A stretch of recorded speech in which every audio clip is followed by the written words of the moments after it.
This is your News Source Evening Bulletin for today, Friday, the 23rd day of January in the year 2026.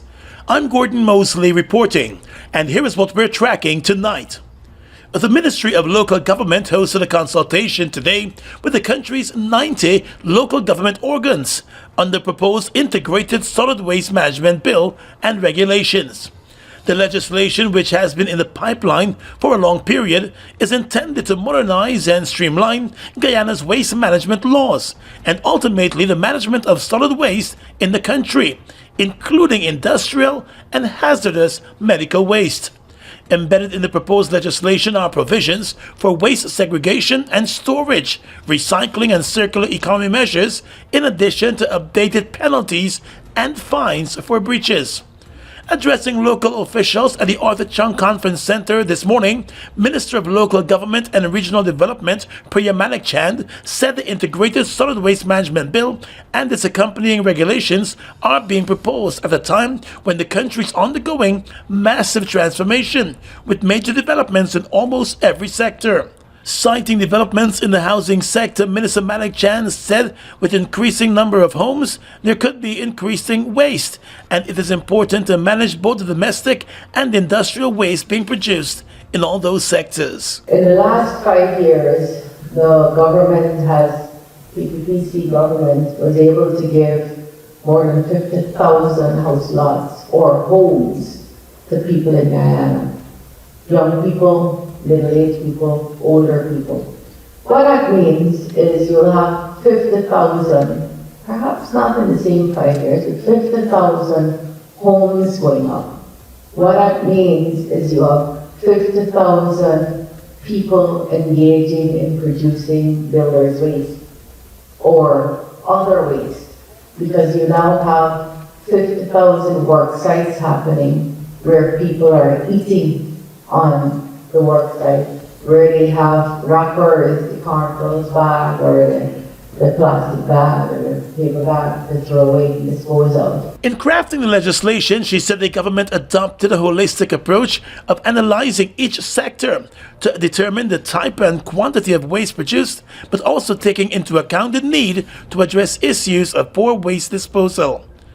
Minister Manikchand said already the government is building out modern landfill sites in all 10 administrative regions. We live in a country that has been speaking about how we can change waste into energy, or waste into fertilizer, or to add value in any way to waste. You are going to see those robust, not only conversations, but actions being taken. So those new landfill sites are not dump sites.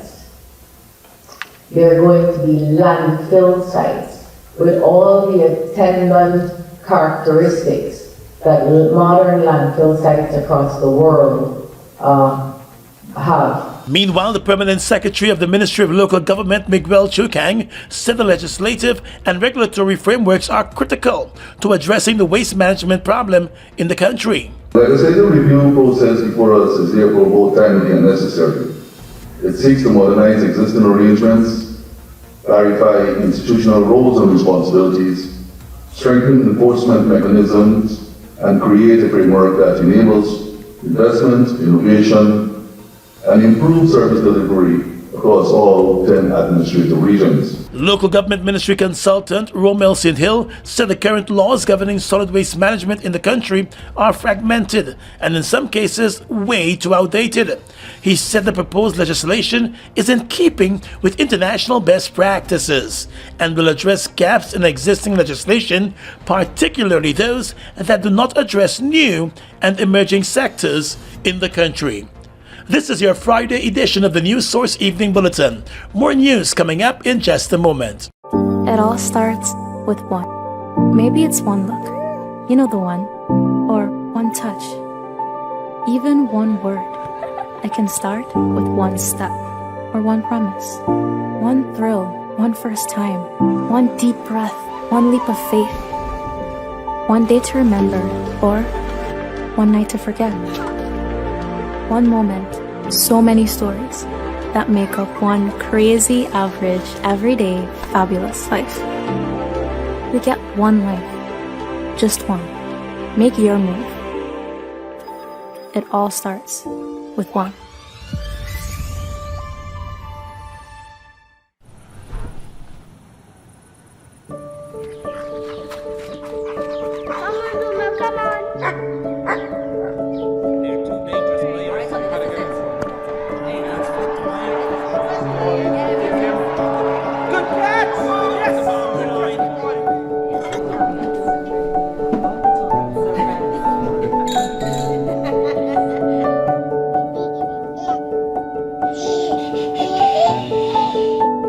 Your own home is so much more than just four walls, floors, and ceilings. It's a lifetime of great memories and stories. Come talk to us and start your journey home today. Republic Bank, we're the one for you. Bristow Promotions, in association with the Caribbean Boxing Organization, alongside Guyana Boxing Association, present Caribbean Boxing Showdown, January 24th, 2026, live at the Cliff Anderson Sports Hall, featuring Guyana's finest: Desmond Amsterdam, Terrence Adams, Delon Charles, Quincy Gold, Edmund DeClue, Joel Williamson, and Jamal Eastman, taking on top contenders from across the Caribbean. Tickets $2,500, ringside $5,000. January 24th. For more information, log on to CaribbeanBoxingOrganization.com. Ready to position your brand at the heart of the region's most influential energy event? The Guyana Energy Conference and Supply Chain Expo invites you to become a sponsor and connect directly with leaders shaping the future of energy and industry. Choose from 4 powerful tiers: Platinum, Diamond, Gold, and Silver. As a sponsor, your brand takes center stage, from live press conferences and magazine features to exclusive speaking opportunities and top-tier visibility across every major platform. Enjoy premium exhibition booths, media coverage, and access to hundreds of industry professionals and decision makers. Whether you want to lead discussions, host networking events, or elevate your brand presence, sponsorship puts your company at the forefront of opportunity and innovation. No frills, just great prices at Courts. We don't just talk about it, we got it. Get the best in quality and prices on appliances, electronics, furniture, and much more. Get free gifts with select laptop and TV purchases. Shop today, pay later with Courts Ready Finance. Only at Courts, bringing value home. Offer ends January 24th, 2026. Conditions apply. The Star in Rentals is coming to the West Side. Star Rentals is officially opening on the West Coast Demerara. For all your event needs, we've got you covered. Tents, tables and chairs, coolers, porta-cool, fans, and AC, stage lighting, LED screens, portable toilets, executive washrooms, and so much more. Join us for the Star Rentals grand opening, Saturday, January 31st at Lot G, Blankenburg, West Coast Demerara. Star Rentals, we got you covered.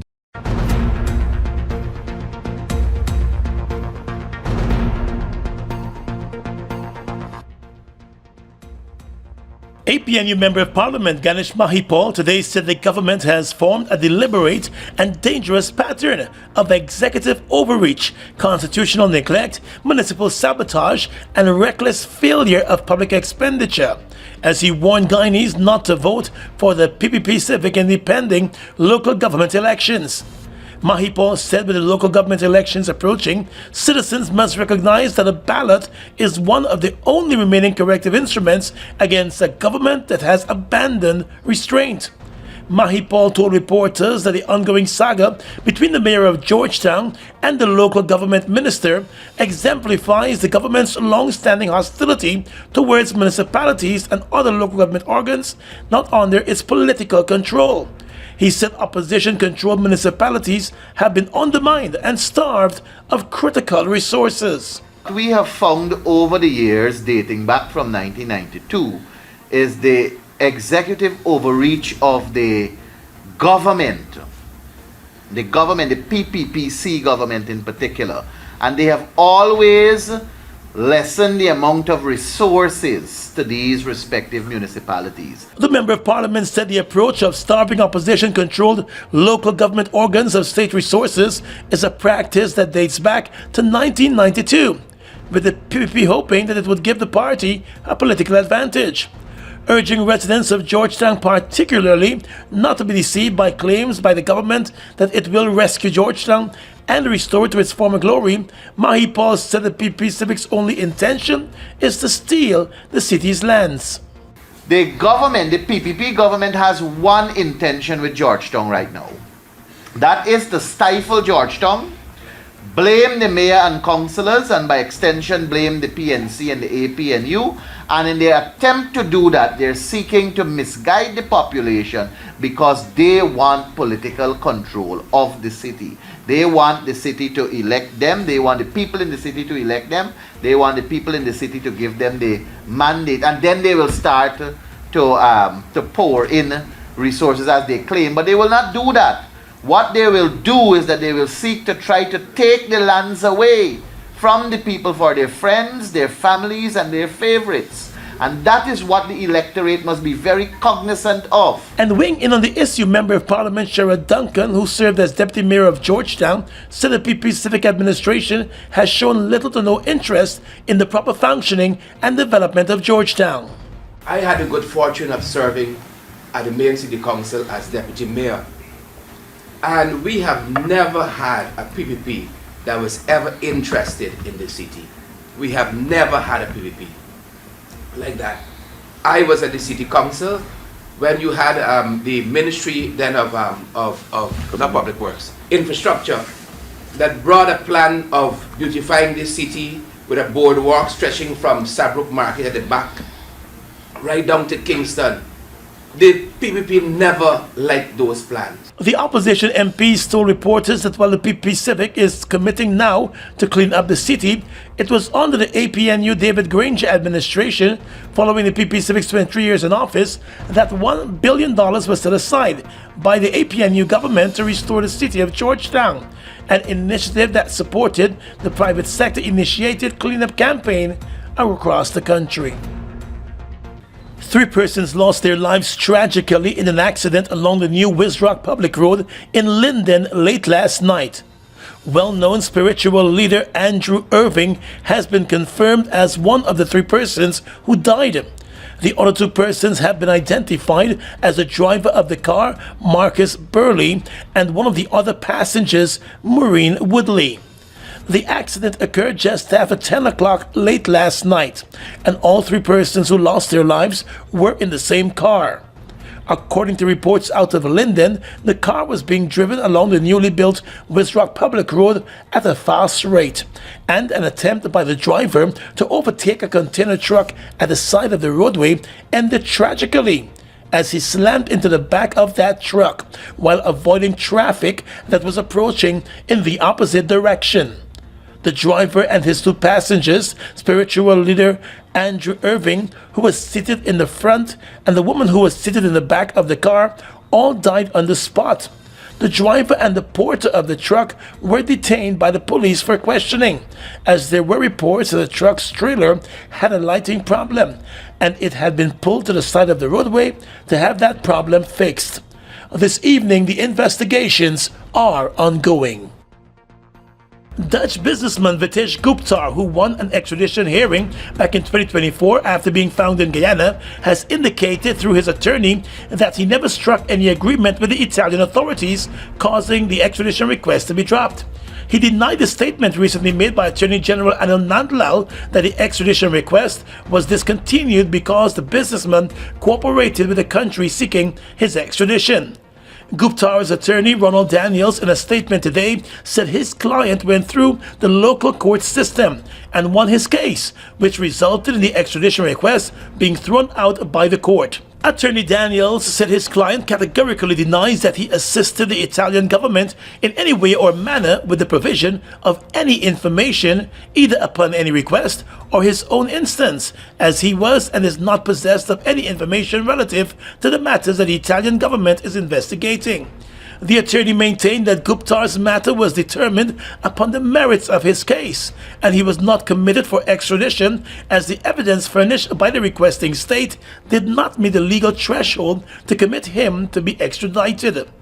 He said he acknowledges that he was contacted on several occasions by a senior member of the Guyana police force in that regard, and that he maintained on every occasion that he knew nothing that was helpful to the Italian government in the conduct of their investigations. Attorney Daniel said while the Attorney General accurately narrated the chronology of events, court fixtures, and determination of the request from the Italian government for the extradition of Mr. Guptar pursuant to the allegations of conspiracy to traffic narcotics, the issue regarding his client providing information to the Italian government never happened and should be clarified. In a statement this afternoon, the Attorney General Adel Nandlal said he has noted Guptar's denial that he offered assistance to the Italian law enforcement authorities, but concedes that members of the local police force contacted him on more than one occasion in that regard. The Attorney General said if Mr. Guptar did not actually offer assistance to the Italian authorities, then he is guided.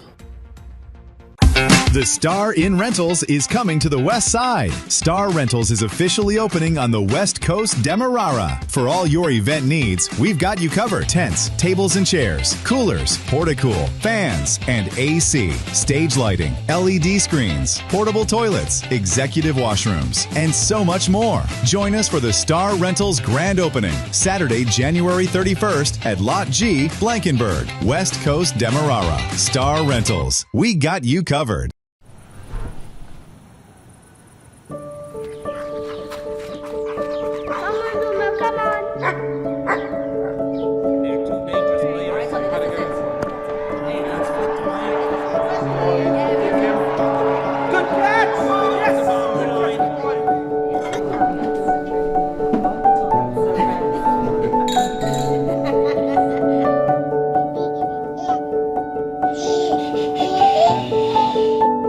Your own home is so much more than just four walls, floors, and ceilings. It's a lifetime of great memories and stories. Come talk to us and start your journey home today. Republic Bank. We're the one for you. Washi. Hi people. Washing made so easy since I found Washi. Washing me use wash me clothes and I can say Washi soap powder wash clothes so nice. Washi soap powder leave your clothes color bright. Washi soap powder leave me clothes smelling nice, of course. So give thanks to Washi soap powder for doing my laundry right. Keep my clothes color bright. Have my clothes smelling nice for sure. I could not ask for more. Comes in lemon and original. It is a washing machine in a pack. Washi soap powder wash clothes so nice. Washi soap powder leave your clothes color bright. Washi soap powder have my clothes smelling nice, of course. Distributors located in the Starbrook Market. Your business is built on hard work, vision, and the drive to succeed. At GBTI, we understand what it takes to grow. That's why we offer Grow, a small business service designed to help your business expand, adapt, and reach its full potential. From new opportunities to new milestones, we're here to support you every step of the way. Grow from GBTI. Progress starts here.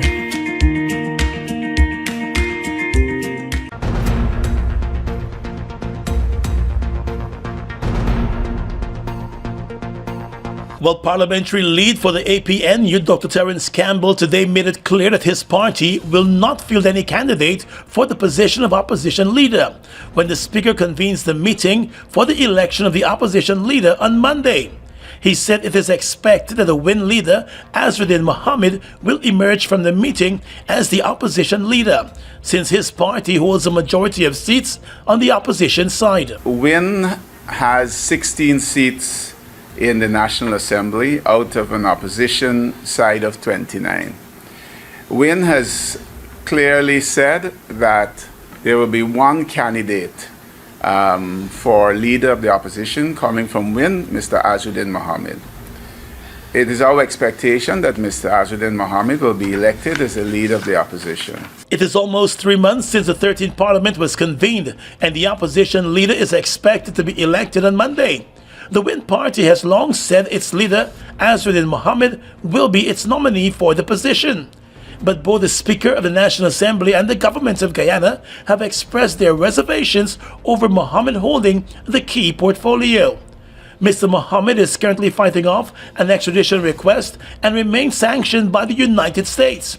For his part, the Speaker has said that he has a duty to protect the integrity of the House, while the government has indicated through the Attorney General that Mr. Mohammed's elevation could leave a stain on Guyana's parliament. There will be no need for a vote. There will be one nominee who will be declared the leader of the opposition, Dennis. One nominee. The APNU has no intention of putting up a candidate for the position of leader of the opposition, and it would be futile for Forward Guyana to do so. There will be one nominee for leader of the opposition, and it's our expectation that that person will be declared leader. There will be no need for a vote. An APNU Member of Parliament, Mahipaul, said the APNU remains open to collaborate and work with the Win Party to confront the government, despite its earlier efforts at collaboration not bearing fruit. The APNU has made several attempts to speak with Win in terms of parliamentary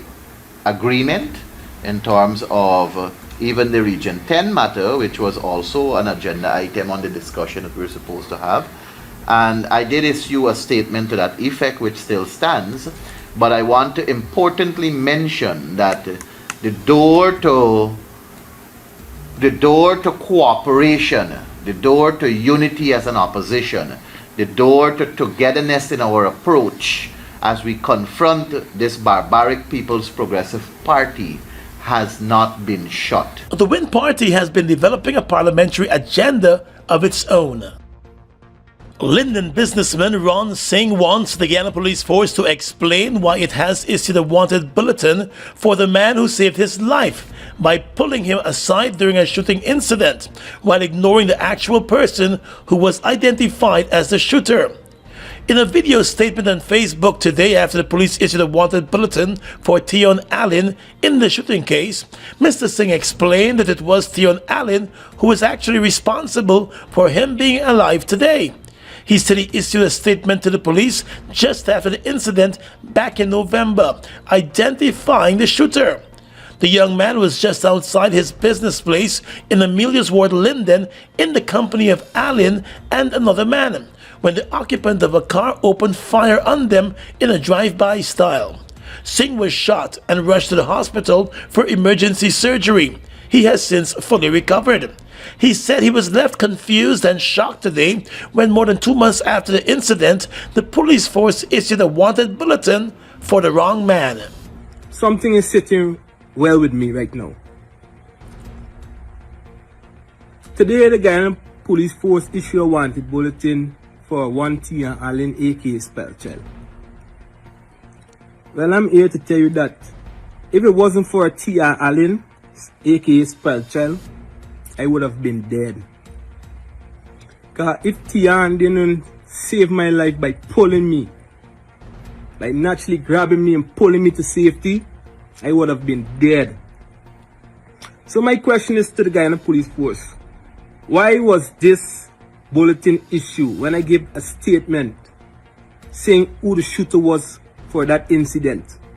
So why is it the wrong person a wanted bulletin was issued for? The incident remains under investigation, and it is suspected that Tion Allen, who has had previous brushes with the law, was the real target of the drive-by shooting. The businessman said the police issuing the wanted bulletin for the man who helped him to safety and not the actual shooter is confusing.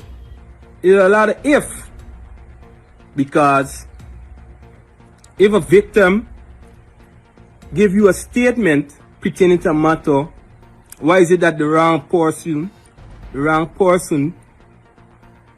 wanted bulletin was issued for? So I am pleading with the upper heads of the Guyana Police Force to investigate this matter thoroughly. I'm pleading with the US Embassy, the Canadian Embassy, the UK Embassy, to investigate the matter of corruption in Guyana, because this is blatant corruption. This is not right, because someone's savior cannot be their killer. Something smells very fishy. Something is very off. Ron Singh reiterated that Tion Allen was not the perpetrator of the incident that left him nursing gunshot wounds, and he wants the police force to investigate the matter properly and go after the real shooter. The acting Chancellor of the Judiciary, Justice Roxanne George, has directed the Court of Appeal to embark on a backlog reduction exercise to clear over 2,000 appeals and applications that were filed between the 1st of January 1996 and the 31st of December 2024. In a statement today, the court said it is cognizant of the concern of litigants and attorneys awaiting the determination of long-standing matters, adding that the rollout of the exercise is reflective of its firm commitment to the timely, fair, and transparent administration of justice in the country. To facilitate the initiative, the Court of Appeal has been constituted into 3 panels, each assigned 70 cases, representing a total of 210 cases in the first tranche. Each panel's allocation comprises 21 civil appeals, 20 criminal appeals, and 29 applications for leave to appeal and for extensions of time to appeal. It was explained that the hearings in these matters will commence with the civil appeals on the 10th of February. The court emphasized that the exercise will be court-driven, guided by robust case management principles, and that no case will be returned to the court registry without disposition. Therefore, all attorneys, the court said, and litigants are expected to be fully prepared to assist the panels so that the cases could be concluded.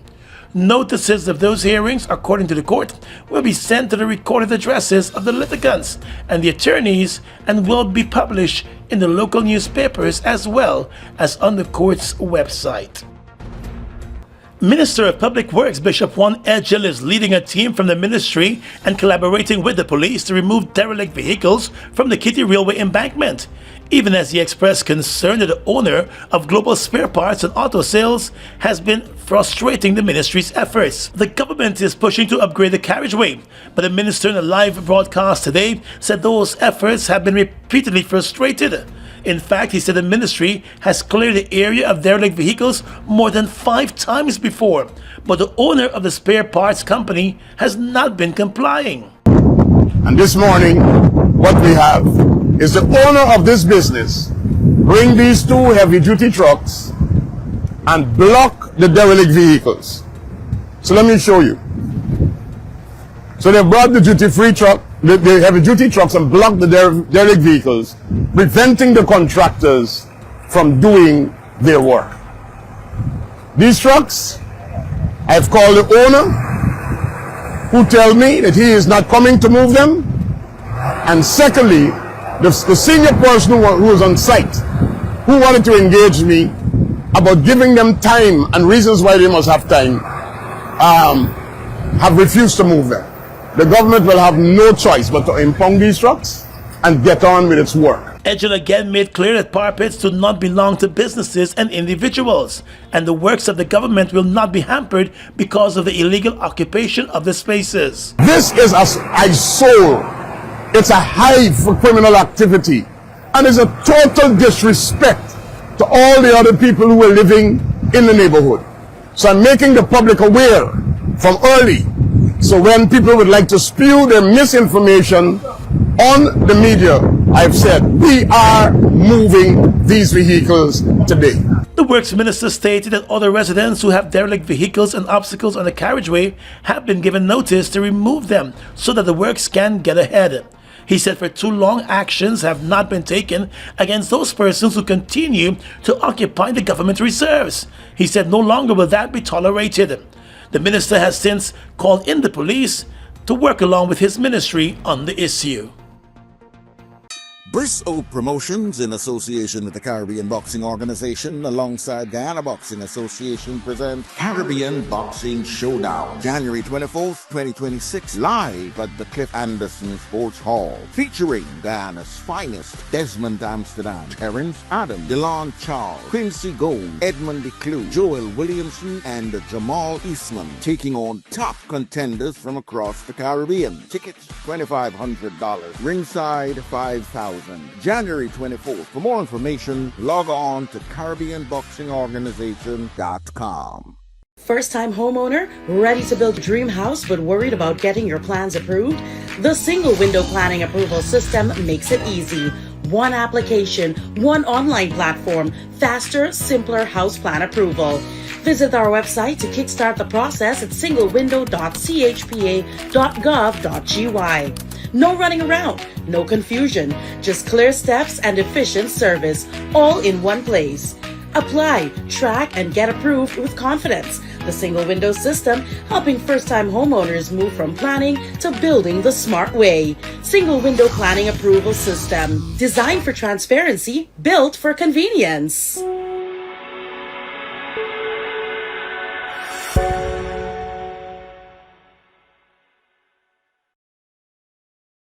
Your business is built on hard work, vision, and the drive to succeed. At GBTI, we understand what it takes to grow.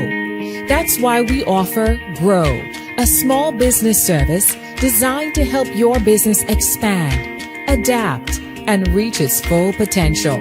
From new opportunities to new milestones, we're here to support you every step of the way.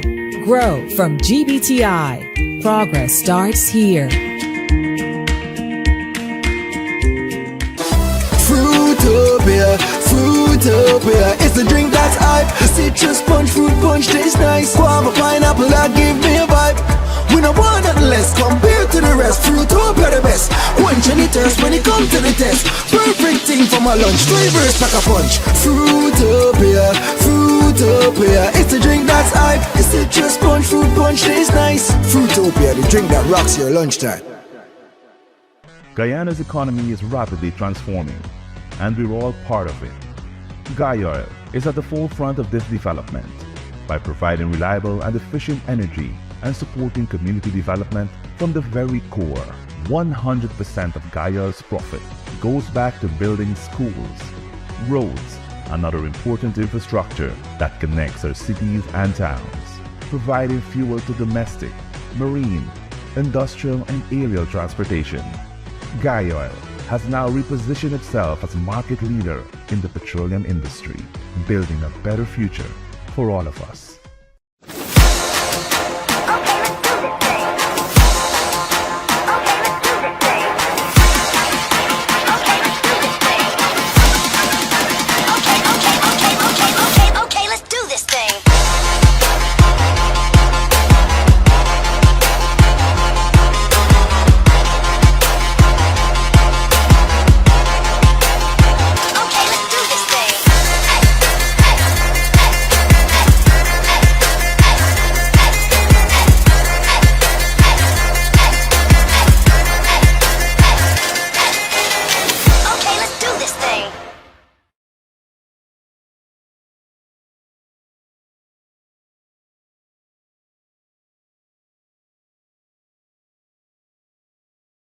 With your regional and international news tonight, I am Svetlana Marshall in the region.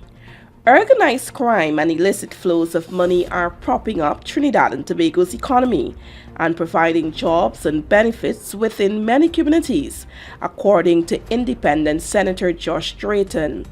Drayton made the point when he spoke in Tuesday's Senate debate on the Zones of Special Operations bill. That debate continued today. Drayton said he supported the bill, but with the caveat that it should be piloted as an experiment for 2 to 3 years, with a sunset clause.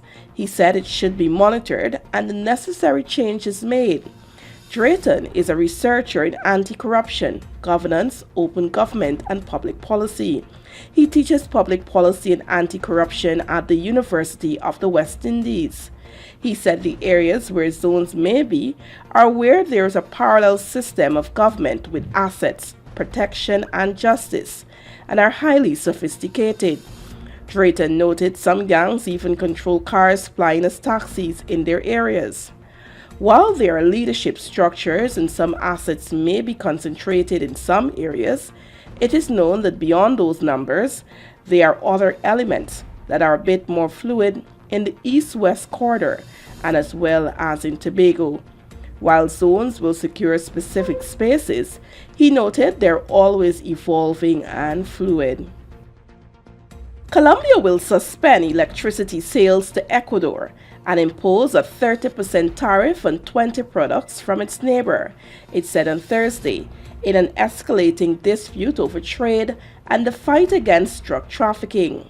The move came a day after Ecuador's President Daniel Noboa said his government would impose a 30% security charge on goods from Colombia starting on February 1, citing a trade deficit and a lack of cooperation in fighting drug trafficking.